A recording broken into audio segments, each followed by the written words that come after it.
Okay, good afternoon, everybody, and I want to start by saying that our good colleague, Tim Kaine, has been just a phenomenal leader on this issue and a great ally in the fight against another endless war. So I'm going to kick it off to him, and then I'll speak after Tim. Tim. Thank you, Chuck. Well, thanks to everybody. I want to thank our leader who has been very focused on this with me. I want to thank my colleague, Adam Schiff, who's been a real leader both in the House and now Senate on this issue of war powers. And I also want to thank Senator Rand Paul, who could not be at this, but has just been rock solid on this issue for many, many years. I've been trying to do this since September to get the Senate to take seriously the issue that we shouldn't send our sons and daughters into war without consultation, debate, and vote in Congress. And I have been very puzzled, and I know Chuck has too, and Adam has as well, with a desire to avoid this. The fact that we're 4+ months into this operation that began with a boat strike on September 2, and more than 200 so-called enemies have been killed.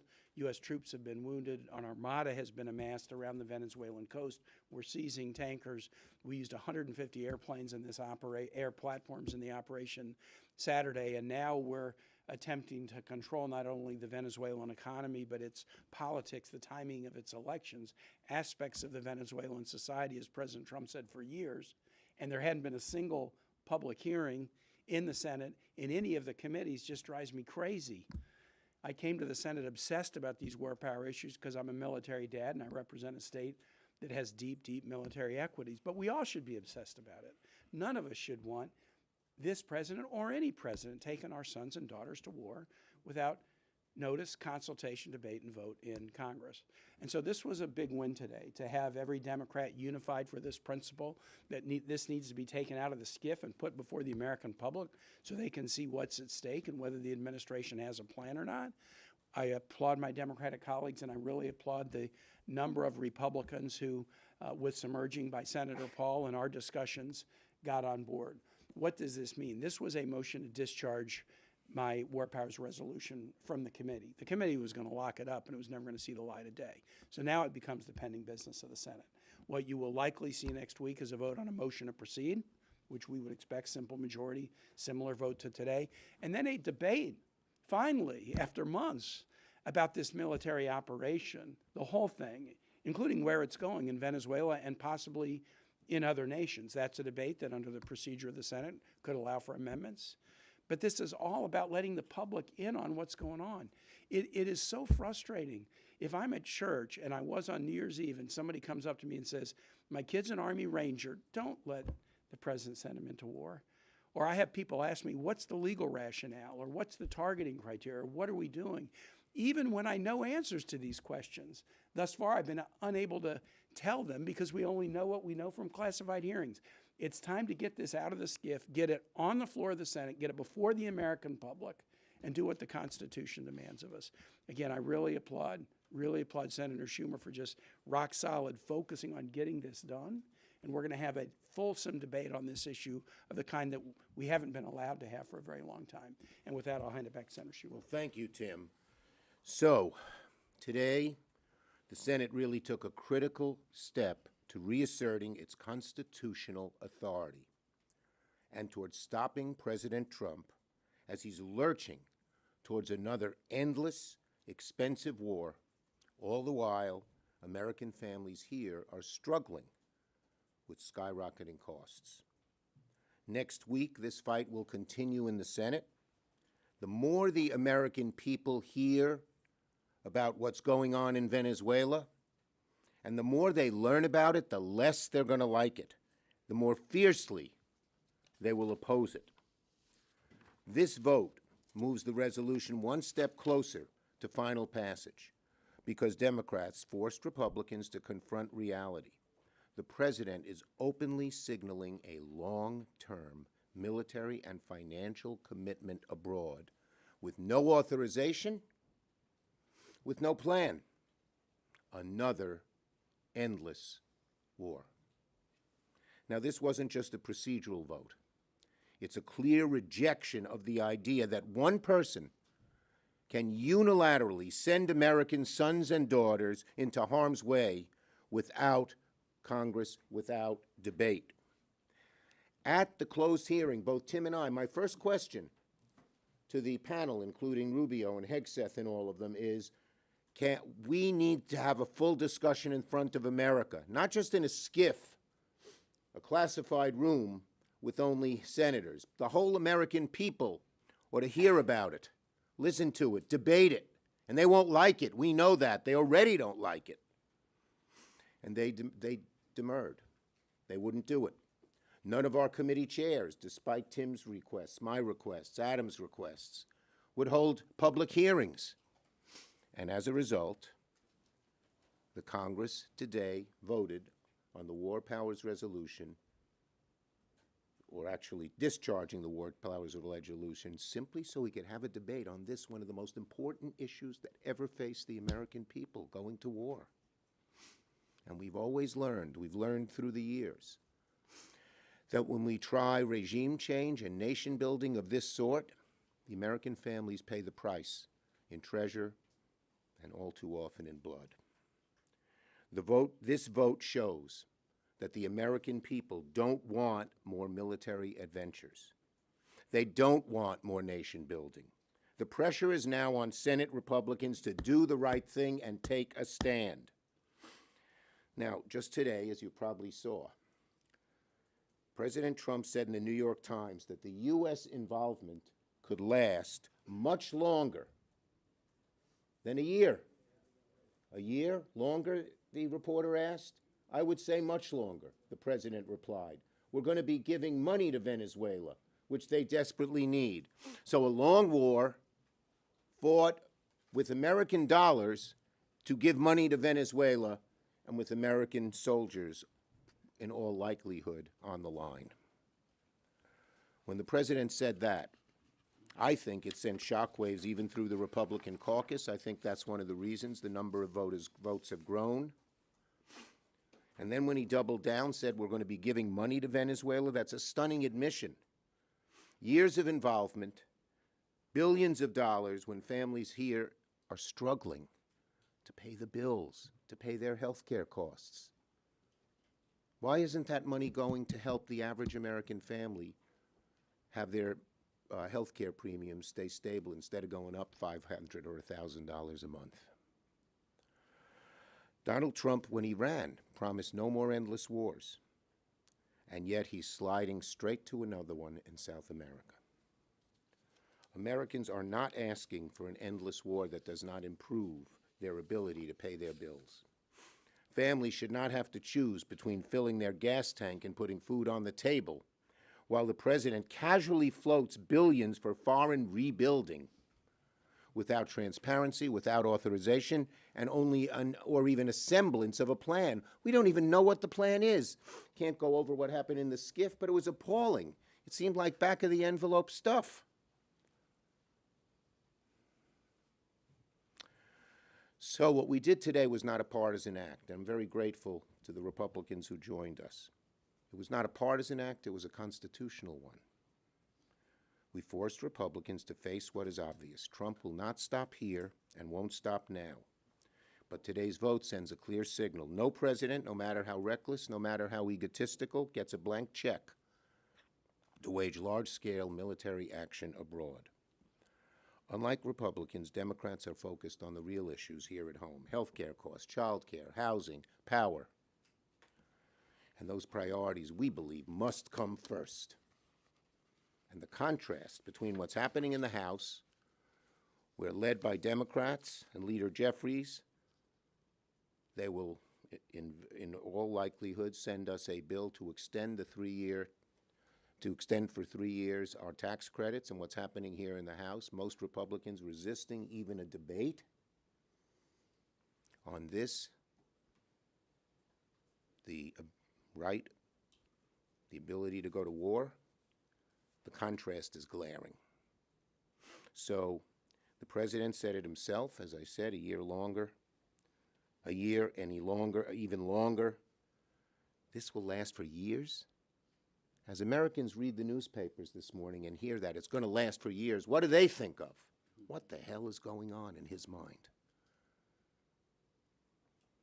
So next week we continue the fight. We're going to force debate. We're going to force votes. And we're going to hold our Republican colleagues accountable. That's our job. For whether they stand with the Constitution and the American families or unchecked presidential power. I'll say it again.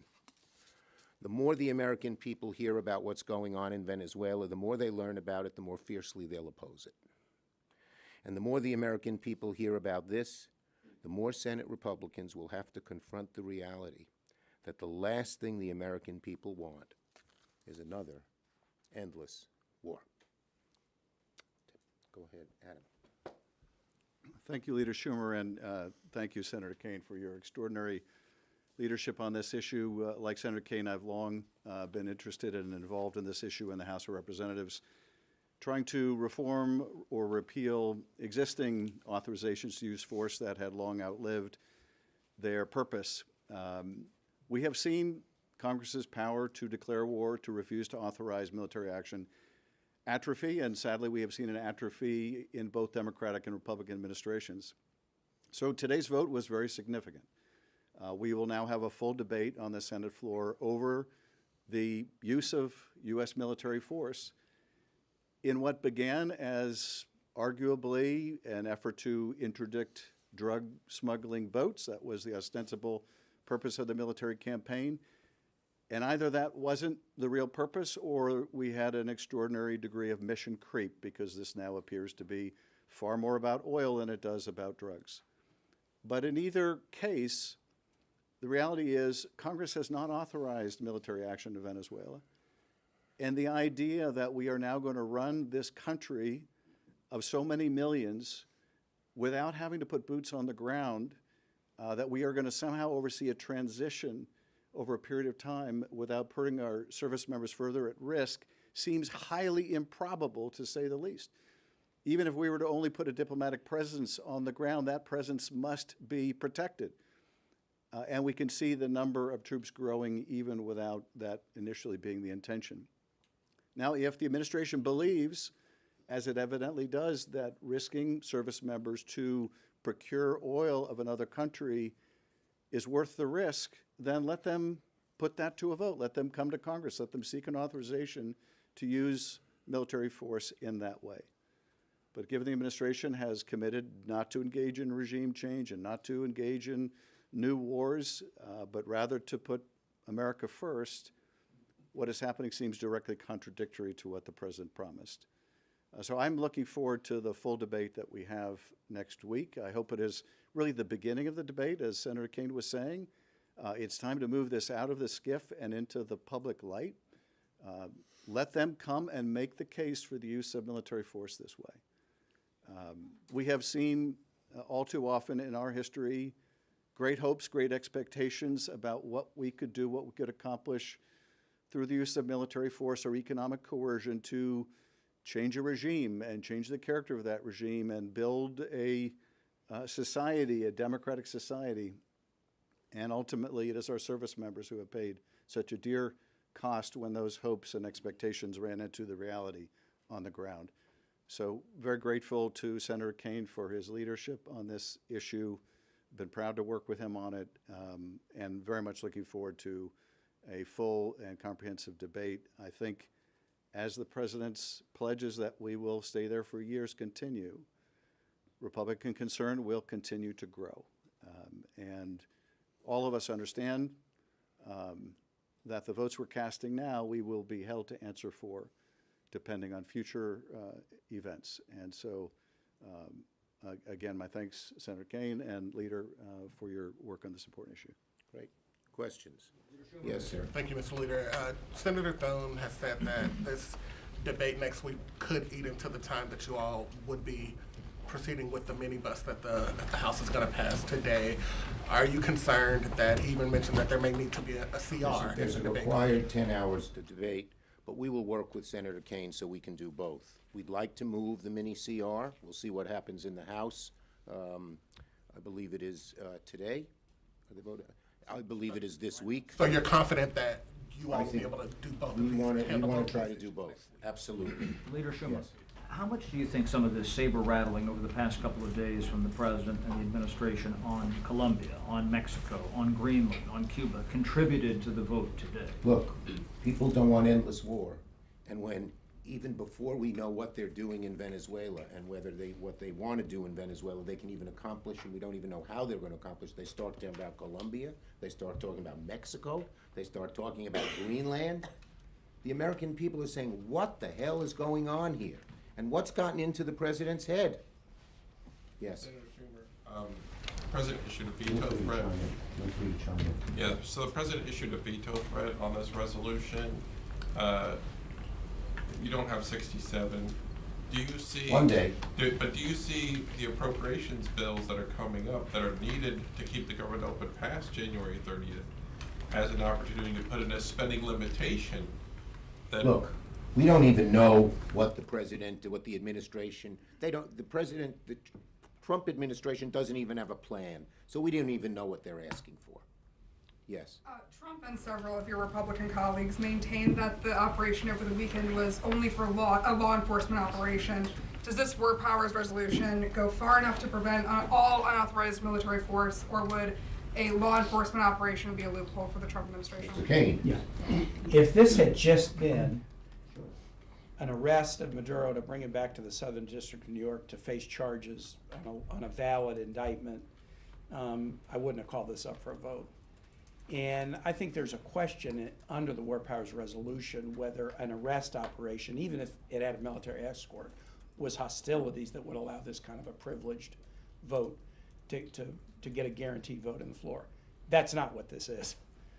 Started in September, strikes against Venezuelan boats in open waters, and then the amassing of the Armada, and then the seizure of ships, and then the coordinated attack, 150 aircraft, and not just to extract the president, also to bomb military sites around Venezuela, the deposing of the government, the seizing of oil, the setting of conditions for future elections, and the promise that we're going to be there for years with the U.S. military enforcing a blockade in and out of Venezuela so they can't get anything in or out without our permission. This is not an arrest. If it was just an arrest, we wouldn't have been having this debate. It's much bigger than that, and that's why it needs to be put before the American public. Nor did they even claim that it's just an arrest. The president kept talking of, well, he said it in 4 words, the United States will run Venezuela. That's not just an arrest. Yeah, Tim, go ahead. 2 points. First of all, if any other country did this, the United States, that is, blockaded our shores, sent in a military force to apprehend a fugitive, we would view that as far from a law enforcement operation. We would view that, frankly, as an act of war. What's more, the legal rationale that this military force was merely used to accompany law enforcement for the purpose of apprehending a fugitive, Nicolas Maduro. If that were the case, that would have been the end of our involvement with Venezuela. He has been apprehended. He has been brought to court. That would be the end of it. There is no law enforcement necessity in terms of the prosecution of Maduro that we blockade the country, that we seize oil resources, that we try to change the nature of the government. So if that was a legal rationale rather than a superficial pretext, it would be over. It is clearly not over. Yes. Yes. The House, as you know, is voting today on the veto override as well as the ACA bill. Do you see this as if those votes are successful, do you see this in conjunction with the War Powers vote as a broader sort of rebuke of President Trump by Republicans as well as Democrats? Look, again, to quote the great Abe Lincoln, public sentiment is everything. Public sentiment, in terms of how Trump is behaving as president, what he's doing as president, keeps sinking and sinking and sinking. And our Republican colleagues realize that. So I think on this issue and other issues, you're going to find our Republican colleagues saying, maybe following Trump is like Thelma and Louise, right over the cliff. Thank you. Yes. Obviously, this might be for you or for Senator Kaine, but next week, part of this process is that there's an open amendment process. Do you anticipate this resolution being amended, any of those amendments passing? And what have some of your colleagues said that they would like to see for it to be? I don't think my colleagues on the other side thought it was going to pass, so I'm not sure that they've really thought that through. The last time we did this, after the Soleimani strike, we did pass a resolution saying, hey, look, Soleimani being gone is a good thing for the planet, but no war against Iran without a vote of Congress. And we did have about 7 or 8 amendments that we took up on the floor when the resolution was debated. We were able to deal with them all and dispatch them in the course of about 2 hours. If you're committed to a process, it doesn't have to drag out forever. We did 7 or 8 amendments, we voted on them, and then we moved that bill eventually to the president's desk. So it's early to say what might be out there, but I'm kind of inclined to agree with Senator Schumer. We know a lot that we can't describe. Once folks start to get deeper and deeper into this, I think they're not going to like it, and I would suspect that my colleagues may want to go light on the amendment process. Thank you, everybody. Thanks.